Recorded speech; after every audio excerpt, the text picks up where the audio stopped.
ఏడేడు జన్మాల బంధాలతో ఈనాడు నీ ఏడు పండించనా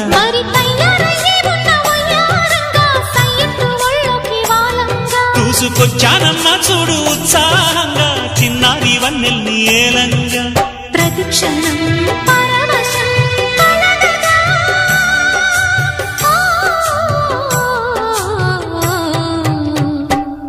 మనసా